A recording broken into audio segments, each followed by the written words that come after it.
وأحسن منك لم تر قط عيني وأجمل منك لم تلد النساء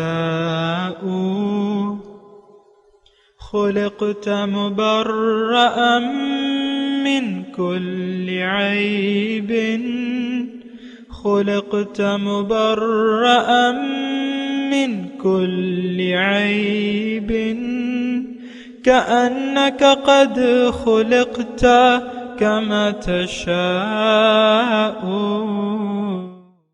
كتاب أنزلناه إليك مبارك ليدبروا آياته وليتذكر أولو الألباب.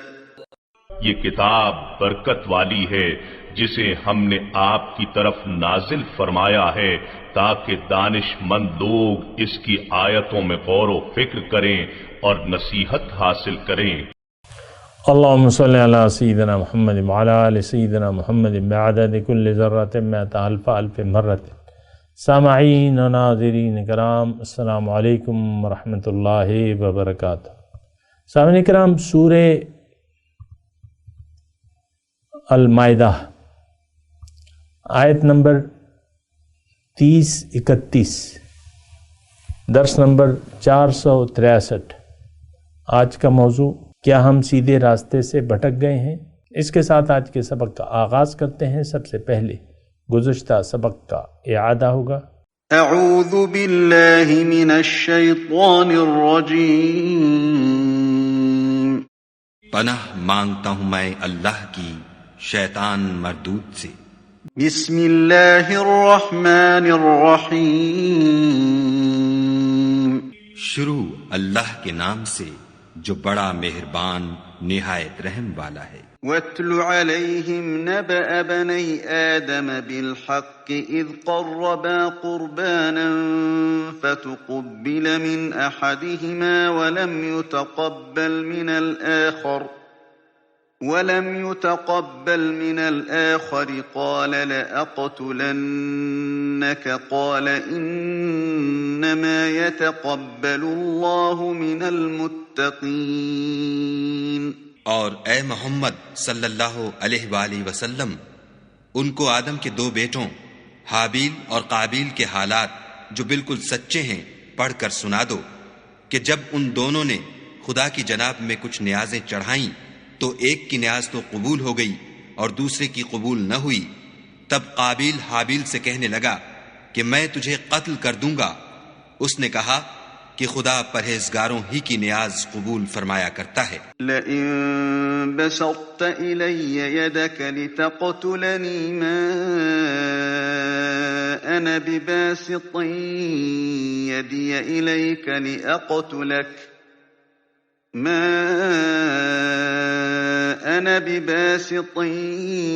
يدي إليك لأقتلك إني أخاف الله رب العالمين. اور اگر مجھے قتل کرنے کے لیے مجھ پر ہاتھ چلائے گا تو میں تجھ کو قتل کرنے کے لیے تجھ پر ہاتھ نہیں چلاؤں گا. مجھے تو خدا رب العالمین سے ڈر لگتا ہے. انی اريد ان تبوء بإثمي وإثمك فتكون من أصحاب النار وذلك جزاء الظالمین. میں چاہتا ہوں کہ تو میرے گناہ میں بھی ماخوذ ہو اور اپنے گناہ میں بھی، پھر زمرہ اہل دوزخ میں ہو، اور ظالموں کی یہی سزا ہے. سامعین کرام، سورہ المائدہ آیت نمبر 30. فطوعت لہو نفسہ قتل اخیہ، آمادہ کر لیا اس کو اس کے نفس نے اپنے بھائی کے قتل پر.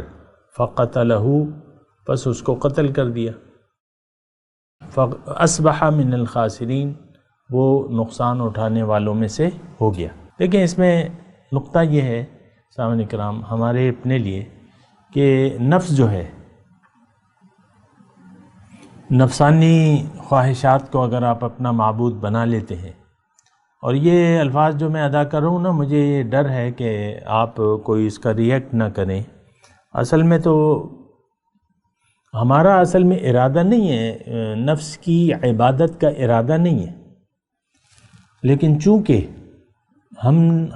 ہماری منزل اللہ نہیں ہے، ہمارا مقصود حیات اللہ نہیں ہے، اب لازماً ہم نفسانی خواہشات کے تابع ہو جائیں گے. یہ ایک یعنی بنیادی بات ذرا اپنے پاس نوٹ کر لیں. کون، یعنی سوال یہ ہے کہ کون نفسانی خواہشات کو اپنا معبود بنا لیتا ہے؟ ہر وہ شخص جس کی منزل اللہ نہیں ہے، ہر وہ شخص جس کا مقصود اللہ نہیں ہے، جس کا محبوب اللہ نہیں ہے، وہ اب اپنی نفسانی خواہشات کو اپنا، یعنی چاروں ناچار اس نے اپنے نفس کو اپنا معبود بنانا ہی پڑے گا. دیکھیں نقطہ اس میں پتہ ہے کیا؟ نقطہ یہ ہے کہ اصل چیز تو عبادت ہے، بندگی ہے، کہنا ماننا ہے. اللہ اگر آپ کی منزل نہیں ہے تو پھر آپ اللہ کا کہنا آپ مان سکتے ہی نہیں ہیں. آپ دیکھ لیں، یعنی ہم سب اسی ہجوم کا ایک حصہ ہیں نا. ہمیں اللہ کی اطاعت بڑی مشکل لگتی. بہت سے لوگ مجھ سے پوچھتے ہیں کہ بھئی یہ جو تم کہہ رہے ہو، یہ اس طریقے سے تو عمل ہو ہی نہیں سکتا آج کے زمانے میں. تو اس کا مطلب کیا ہے؟ اور یہ ظاہر ہے کہ مسلمان لوگ مجھ سے پوچھتے ہیں اور میرا کیا ہے؟ آپ کو معلوم ہے کہ میری دعوت تو اللہ کی بندگی کی ہے، اللہ کی ہے. اب اس میں کیا مشکل ہے؟ لیکن باوجود اس کے لوگ مجھ سے پوچھتے ہیں. تو اس کا مطلب یہ ہے کہ عقل الٹی ہو جاتی ہے نا. جب عقل الٹی ہو جاتی ہے، جب آپ زندگی کے متعلق ایک غلط فیصلہ کر لیتے ہیں تو آپ کی سمجھ پھر الٹی ہو جاتی ہے. یہ میں مختصر طور پہ آپ کو بتا رہا ہوں. جب آپ کی سمجھ الٹی ہو جائے گی تو پھر کیا ہوگا کہ اچھی بات جو ہے وہ آپ کو اچھی نہیں لگے گی، بری بات جو ہے وہ آپ کو اچھی لگے گی.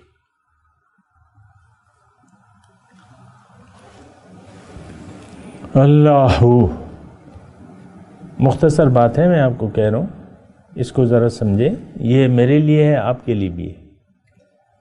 اگر آپ نے کوئی غلط فیصلہ کر لیا زندگی کے بارے میں، اللہ کو اپنی منزل بنانے کے لیے اگر آپ تیار نہیں ہوئے، اللہ کی طرف رجوع نہ کیا، اللہ کی طرف متوجہ نہ ہوئے، اللہ کو اگر آپ نے اپنی منزل نہ بنایا، اب کیا ہوگا؟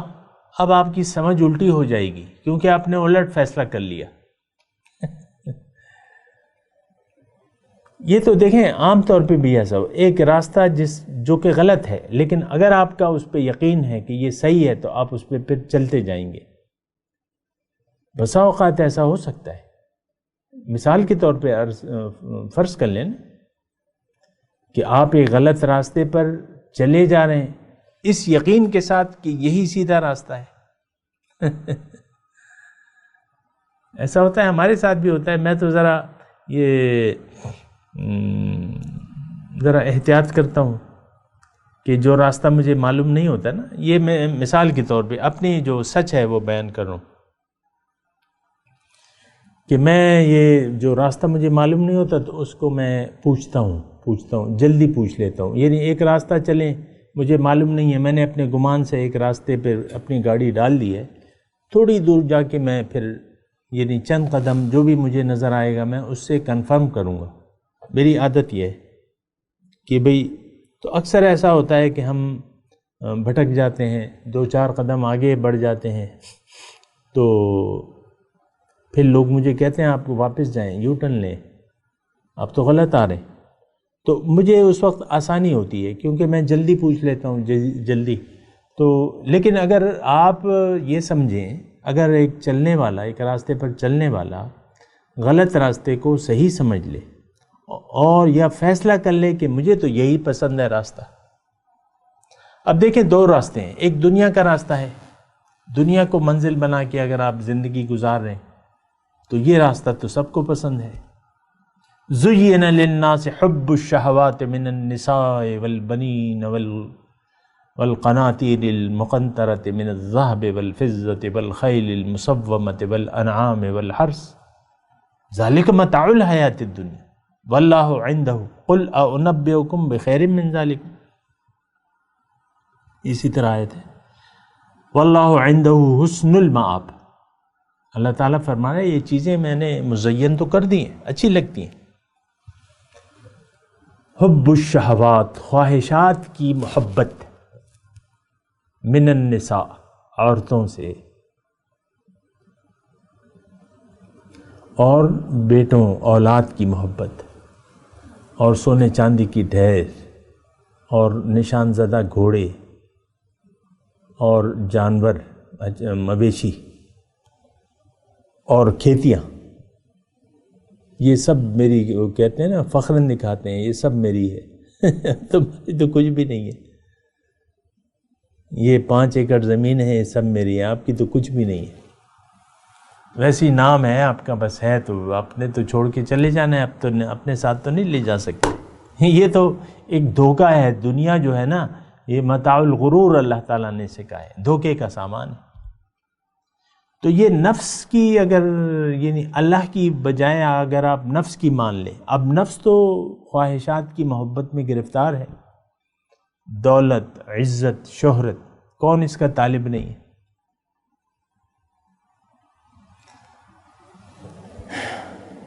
اور یہ اس کے مظاہرے ہوتے رہتے ہیں. یہاں پہ تو شعراء جو ہیں وہ واہ واہ واہ واہ نہ کہیں تو ان کی تو کھانا ہی نہیں ہضم ہوتا.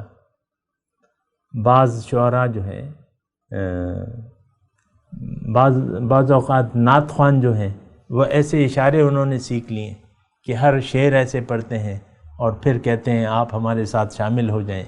پھر بعض جو مشہور وہ نعت کا پیرایا ہوتا ہے، اس میں وہ ایک لفظ پڑھ کے خاموش ہو جاتے ہیں اور کہتے ہیں دونوں آپ بھی پڑھیں، مزہ آئے گا.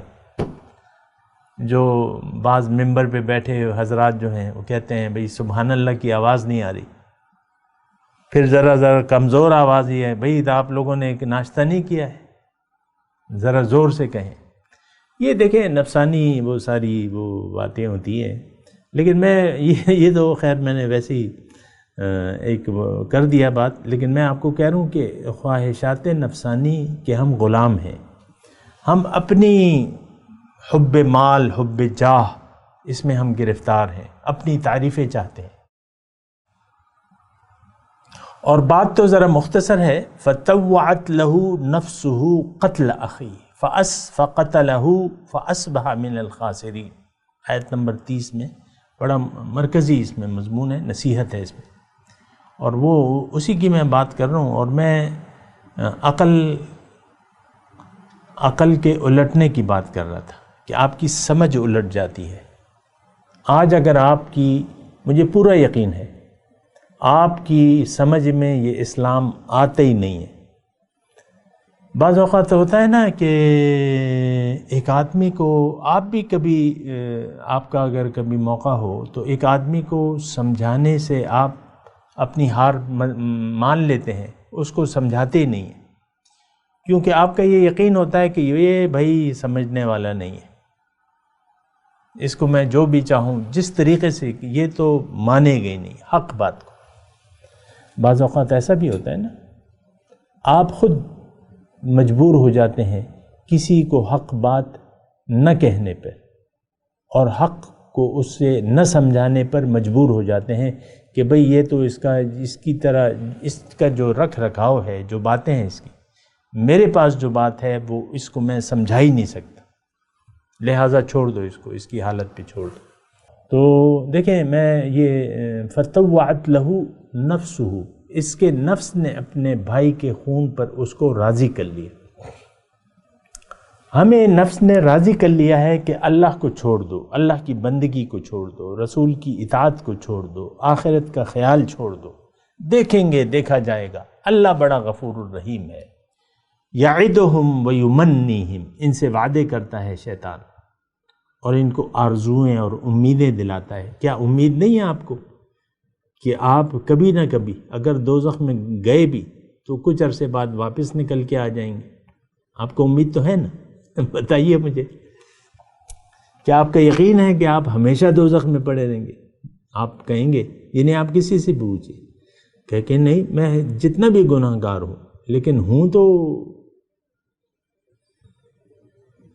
مسلمان، آخر تو جاؤں گا، تو چند روزہ عذاب بھگت لیں گے. یہی قوم موسیٰ کہتی تھی، لن تمسنا النار الا ایاما معدودہ، کہ آگ ہمیں چھو نہیں سکتی لیکن ہوگی بھی تو گنتی کے چند دن ہی ہوں گے. تو اسی دھوکے میں ہم زندگی گزار رہے. ایسا نہیں ہے جیسا کہ ہم سوچ رہے. عذاب الہی حق ہے، اور وہ جو دنیا دار لوگ ہیں وہ ہمیشہ اس میں رہیں گے، اگرچہ انہوں نے کلمہ بھی پڑھا ہو، اگرچہ وہ نمازی بھی ہوں، نمازی ہوں، پرہیزگار کا میں نہیں کہہ رہا، نمازی ہوں، روزے رکھتے ہوں. تو یہ ایک مسئلہ ہے، اس پہ ذرا سوچنا ہے. اصل میں تو ہماری سمجھ الٹی ہو چکی ہے. میں سمجھ الٹی کی بات کر رہا تھا، سمجھ میں نہیں آتا. اب یہ جو ہے، اب دیکھیں، یہ آدم کے 2 بیٹوں کا واقعہ ہے. اب پیغمبر موجود تھے، آدم علیہ السلام اس وقت موجود تھے. آدم کے 2 بیٹے، کتابیں بتاتی ہیں عمریں طویل ہوتی تھی، یہ وہ. بہرحال چلے پیغمبر نہ بھی ہوں تو اہل حق تو موجود ہوتے ہیں، لیکن وہ بات سننے کے لیے تیار ہی نہیں ہے. اس وقت اگر آپ ہوتے، یہ 2 بھائیوں میں جو جھگڑا ہو گیا، آپ کا کیا خیال ہے کہ آپ یہ قاتل کو رام کر لیتے کہ بھئی کیوں قتل کر رہے ہو اسے؟ مجھے آپ بتائیں، چلیں اگر آپ ہوتے اس وقت، کیا قاتل کو، جس کے نفس نے اس کو اپنے بھائی کے قتل پر آمادہ کر لیا، کیا آپ جا کے کوئی مصالحانہ کردار ادا کر سکتے تھے اور اس کو اس قتل سے روک سکتے تھے؟ نہیں. آپ دیکھ لیں، بہت یہ تو آپ کے ارد گرد یہ مثالیں، ایسے لوگ موجود ہیں، آپ خود ان سے کنارہ کشی آپ نے اختیار کر لی ہے، کچھ نہیں کہتے آپ انہیں. ایسے لوگ ہیں کہ نہیں؟ آپ کے ارد گرد ہیں. اس میں آپ کے ماں ہو سکتے ہیں، باپ ہو سکتا ہے، شوہر ہو سکتا ہے، بیوی ہو سکتی ہے، اور اولاد ہو سکتی ہے. یہ سب ہو سکتے ہیں اس میں.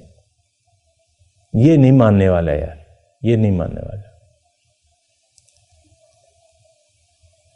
اکثر بعض لوگ مجھے بھی یہ کہتے ہیں نا کہ بھئی ہم تو اپنے دوستوں سے بات بھی نہیں کرتے. بات شروع کرتے ہیں تو وہ حق اپنے دوستوں کو بھی نہیں بتا سکتے. جب بات کرتے ہیں تو ہمیں خطرہ ہوتا ہے کہ یہ بھی ہمیں بھی اپنے ساتھ نہ شامل کر لیں، تو ہم ان سے کنارہ کشی اختیار کر لیتے ہیں. ایسا بعض لوگ مجھے کہتے ہیں. تو بہرحال بات ہو رہی ہے فَطَوَّعَتْ لَهُ نَفْسُهُ قَتْلَ أَخِيهِ فَقَتَلَهُ. یہ نفس ایسی بڑی طاقت ہے سامنے کرام، اگر آپ اس کو قابو میں نہیں کریں گے تو یہ آپ کو مار ڈالے گا، یہ آپ کو جہنم میں گرا دے گا. یہ بات نوٹ کر لیں. نفس تو دیکھیں، نفس کیا ہے؟ یہ ایک سواری ہے. اگر آپ اس سواری پر قابو نہیں پاتے، اگر آپ اس پر قابو نہیں پاتے تو پھر کیا ہوگا؟ یہ آپ کو گرا دے گا. دیکھیں آیت نمبر 30 جو ہم پڑھ رہے ہیں، اس میں دیکھیں یہ نصیحت کے لیے ہے قرآن. ایک ایک آیت میں اس میں نصیحت موجود ہے. ہر آیت کے تناظر میں آپ اپنی شکل دیکھیں. اب اس آیت نمبر 30 میں آپ دیکھیں کہ کیا ہمیں نفس ہم پر اتنا غالب ہے کہ اس نے اللہ کے راستے سے ہمیں روک دیا ہے؟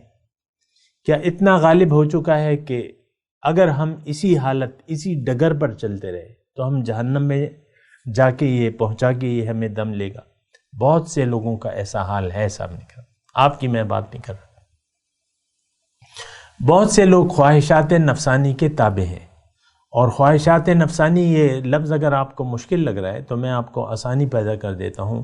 ہم میں سے بہت سے لوگ جو ہیں وہ دنیا کی کامیابی ان کی نظر میں اصل ہے، اور وہ دنیا کی کامیابی کو اصل کامیابی اور اس کی ناکامی کو اصل ناکامی قرار دیتے ہیں. ہم میں سے بہت سے لوگ ایسے ہیں کہ نہیں ہیں؟ اب جتنے بھی ایسے لوگ ہیں تو یہ خواہشات، یہ نفس ان پر سوار ہے.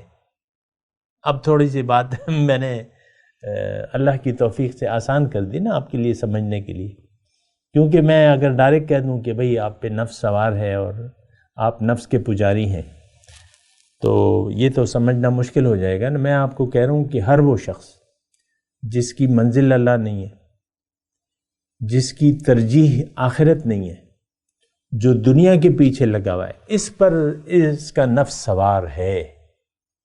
یہ بات نوٹ کر لیں. یہ اللہ کا بندہ نہیں ہے، یہ نفس کا بندہ ہے، نفس اور شیطان کا بندہ ہے. جو بھی ایسا ہے، جو بھی اللہ کو چھوڑ کے غیر اللہ کے سامنے جھک گیا. غیر اللہ کیا ہے؟ دنیا ہے، جو بھی ہے. تو فَطَوَّعَتْ لَهُ نَفْسُهُ قَتْلَ أَخِيهِ فَقَتَلَهُ فَأَصْبَحَ مِنَ الْخَاسِرِينَ. یہ ساری آیت جو ہے نا یہ آج کے لیے ہے. آپ خود اپنے آپ سے سوال کریں، کیا مجھے میرے نفس نے دنیا اچھی دکھا دی ہے اور میں دنیا پر فریفتہ ہو گیا ہوں؟ یعنی دنیا ہی میرا مقصود اور محبوب بن چکی ہے. آپ یہ اپنے آپ سے سوال کریں.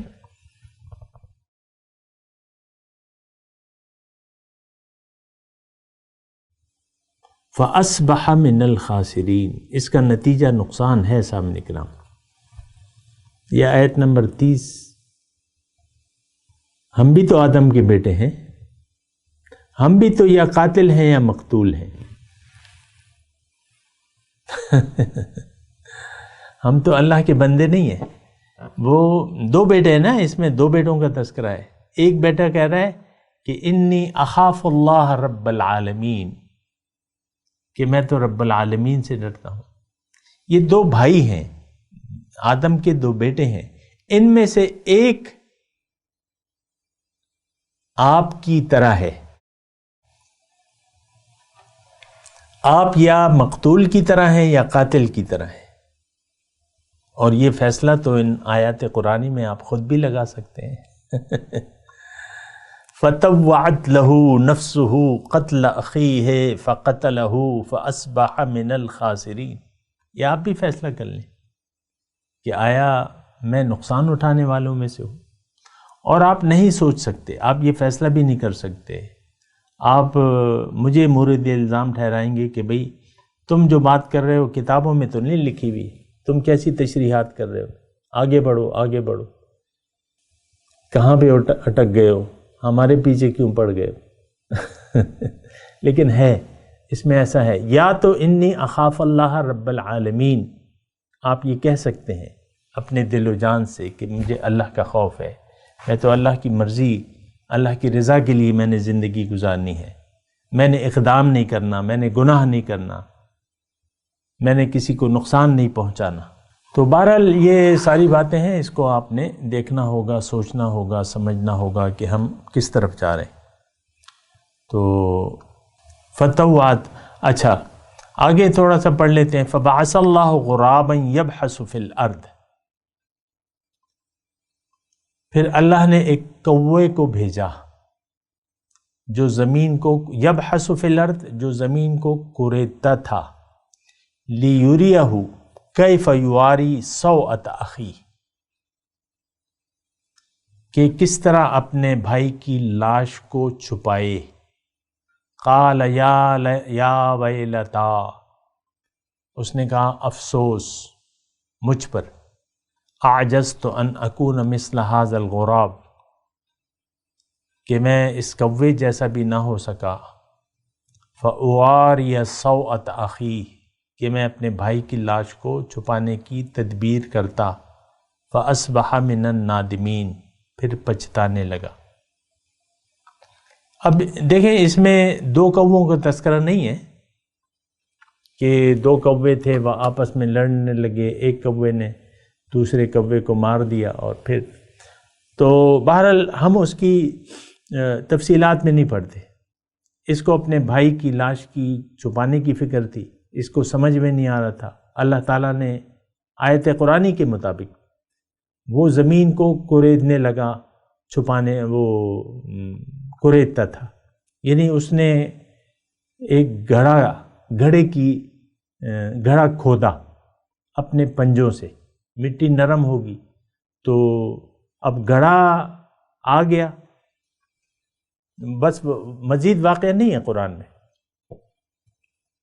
تو ہم اسی پر اکتفا کر لیتے ہیں کہ اللہ تعالیٰ نے کوے کو بھیجا. اب گڑھا، اس کوے نے گڑھا کھود کے دکھایا، تو اس کی بات پھر سمجھ میں آ گئی کہ ہاں مجھے بھی ایک گڑھا کھود کے اپنے بھائی کی لاش کو دبا دینا چاہیے. پہلی میت تھی نا روئے زمین پر، پتہ ہی نہیں تھا دفنانے کا، کوئی تھا ہی نہیں. یہ تو ایک واقعہ ہوتا ہے، پھر حکم آتا ہے یا جو بھی ہوتا ہے. بہرحال کوا آیا، اس نے گڑھا کھودنے لگا. تو گڑھا جب نظر آیا تو اس کی سمجھ میں آ گیا کہ بھئی کسی طرح گڑھا کھود کے میں اس پہ مٹی ڈال دوں گا. اور پھر یہ پچھتانے لگا، دیکھو میری کتنی مت ماری گئی. تو بہرحال اس میں یہی مضمون ہے کہ اللہ تعالیٰ جو ہے وہ یعنی جو راہ حق پہ آنے کے لیے آمادہ نہیں ہوتا تو اللہ تعالیٰ اسے اس کے حال پر چھوڑ دیتا ہے. اس واقعے میں کافی اس میں اسباق موجود ہیں سامنے کرام، کہ اب دیکھیں اس میں 2 بھائی تھے. میں نے بیان بھی کیے ہیں سارے نقطے، انشاءاللہ اللہ تعالیٰ کی توفیق اور امداد اور اس کے فضل سے میں نے آپ کو بیان بھی کیے ہیں. اس میں ایک نقطہ تو یہ تھا کہ جو قاتل تھا اس کی قربانی اگر قبول نہ بھی ہوئی تو اس کو موقع تو تھا اللہ کو راضی کرنے کا، لیکن اس نے وہ موقع استعمال نہ کیا، توبہ نہ کی. اب ظاہر ہے کہ قربانی تمہارے سامنے تمہاری قبول نہیں ہوئی، تم اللہ سے اپنی غلطیوں کی معافی مانگو اور اللہ سے رجوع کرو اور توبہ کرو، اپنے عمل کو اچھا کر لو، بہتر کر لو، اللہ تعالیٰ پھر تمہاری قربانی قبول کر لے گا. تو یہ تھا. پھر نفس کے جو وہ ہے صراط مستقیم کا اس میں سبق تھا، جو سب سے پہلے میں نے آپ کو اس واقعے کے شروع میں بیان کیا تھا کہ انسان اگر اپنی نفسانی اصلاح کو قبول نہ کرے، اللہ کو منزل نہ بنائے، تو پھر یہ گمراہی کی اندھیروں میں بھٹکتا رہتا ہے، اور اس سے پھر اس کا ہر فیصلہ جو ہے وہ غلط ہوتا ہے اور ہر کام اس کا غلط ہوتا ہے. تو بہت سے اس میں واقعات ہیں. بہرحال میں تلاوت کرتا ہوں، میرے ساتھ دہرائیے. اعوذ باللہ من الشیطان الرجیم، بسم اللہ الرحمن الرحیم. فطوعت له نفسه قتل اخیہ فقتله فأصبح من الخاسرین. فبعث الله غرابا يبحث في الأرض ليريه كيف يواري سوءة أخيه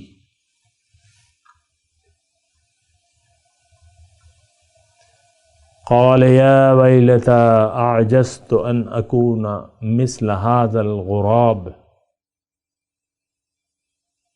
فأواري سوءة أخيه فأصبح من النادمين. ترجمہ سنا دیں. فطوعت له نفسه قتل أخيه،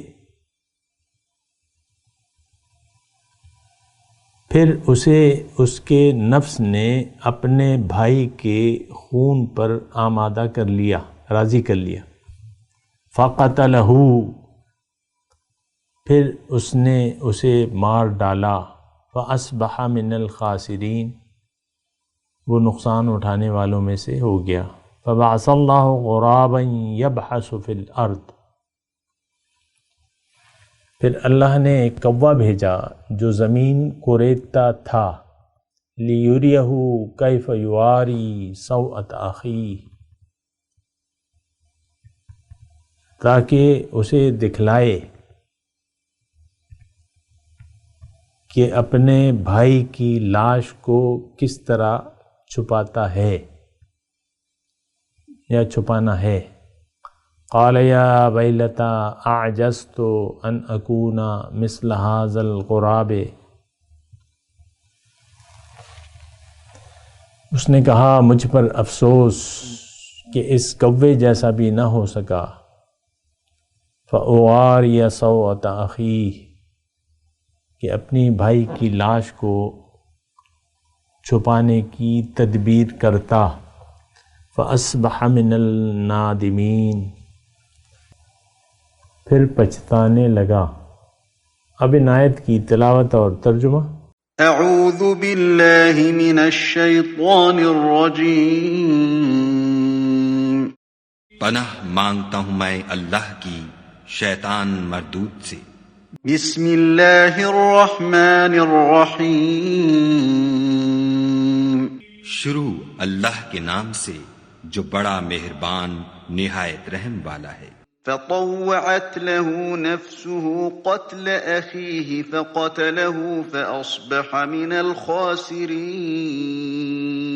مگر اس کے نفس نے اس کو بھائی کے قتل ہی کی ترغیب دی تو اس نے اسے قتل کر دیا اور خسارہ اٹھانے والوں میں ہو گیا۔ فبعث الله غرابا يبحث في الأرض ليريه كيف يواري سوءة أخيه، قال يا ويلتى أعجزت أن أكون مثل هذا الغراب فأواري سوءة أخي فأصبح من النادمين۔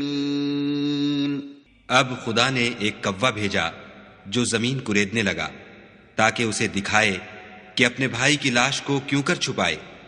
کہنے لگا اے ہے مجھ سے اتنا بھی نہ ہو سکا کہ اس کوے کے برابر ہوتا کہ اپنے بھائی کی لاش چھپا دیتا، پھر وہ پشیمان ہوا۔ سامعین کرام، اس کے ساتھ آج کے درس کا وقت اختتام کو پہنچا۔ اگلے درس میں انشاءاللہ ملاقات ہوگی۔ وآخر دعوانا ان الحمدللہ رب العالمین۔ مولایا صلی وسلم دائما ابدا على حبيبك خير الخلق كلهم۔